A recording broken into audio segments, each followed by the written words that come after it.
Good morning, Homestead. This is your pre-Thanksgiving video message. Today is Wednesday, November 24th, short day before we head off into our Thanksgiving break. And we do have sort of a short video as well, too. We only had a couple of responses. I think maybe people are getting a little tired or don't have any questions at the moment. But in terms of our shout outs and recognitions, we didn't actually get any today. So I'm actually going to tell you what I'm grateful and who I'm grateful for.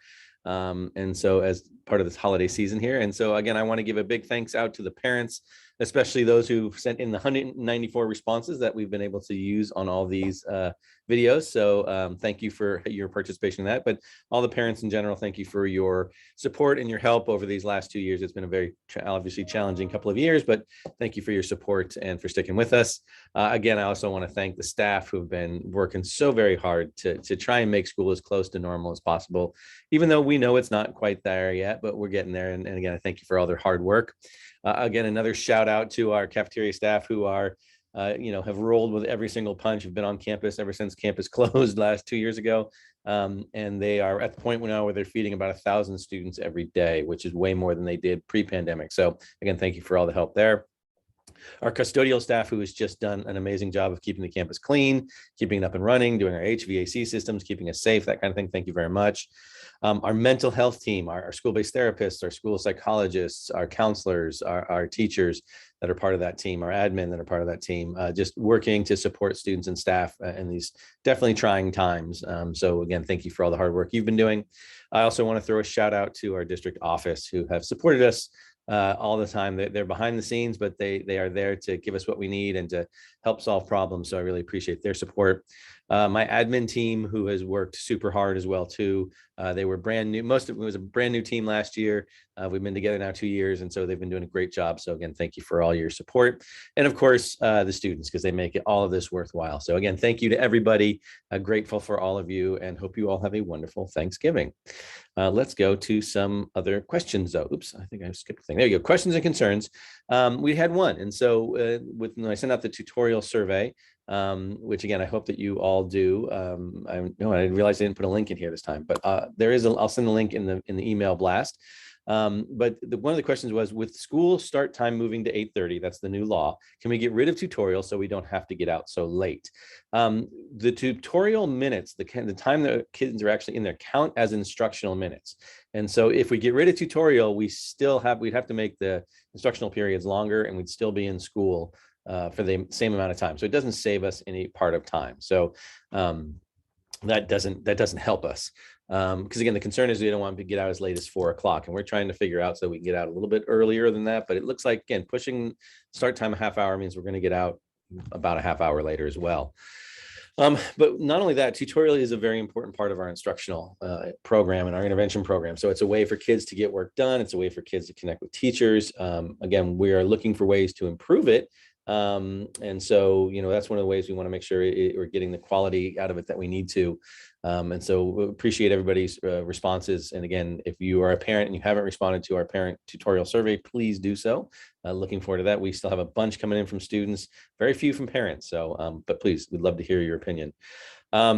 Just so you kind of have an understanding of what our schedule looks like, everything that's not lunch or brunch count as instructional minutes. So lunch or brunch, not an instructional minute, obviously, because it's break time.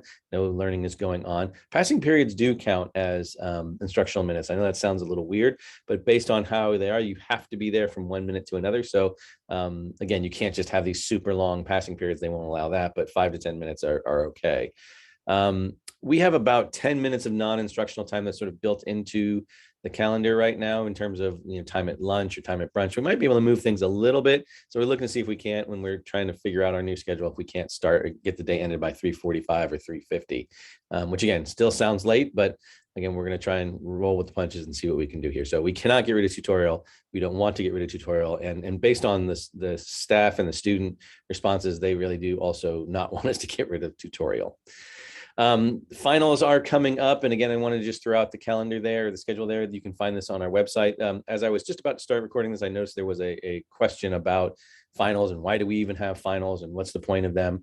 The point of them is that, there are some courses where you want to see that if students have mastered the concepts and are ready to go to the next level or ready to go to the next semester. Because again, some courses are progressive, like say a language or math or science. There are things you need to know to do in order to keep progressing in the class. Something like English or history might not be so progressive. So, which is why you'll see that some classes will have actual tests as their final. Other classes may have presentations or Socratic seminars or reflective workshops or essays or different things like that. So there's not, just because the final schedule is here doesn't mean every class is going to have a test. And yes, it is stressful because you're getting to the end of the year and it means something. And again, these grades are important because they go onto your college, onto your transcripts, which can then make you eligible for college or eligible for a graduation.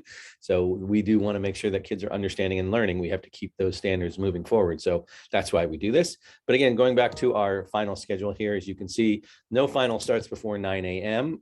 All the finals are 2 hours long.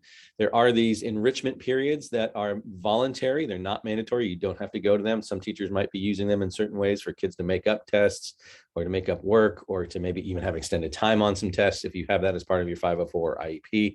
We do have brunch and lunch available for folks so that you can have little breaks and eat and that kind of thing.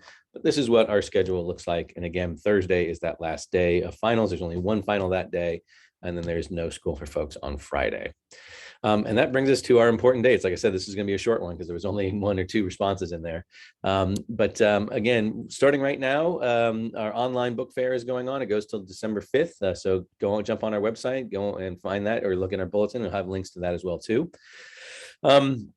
Starting when the week we come back, there's going to be guidance presentations in World Lit classes, our 10th grade English classes. And it's going to be about sort of 4-year planning and sort of everything about life and moving forward towards the graduation in college for our 10th graders.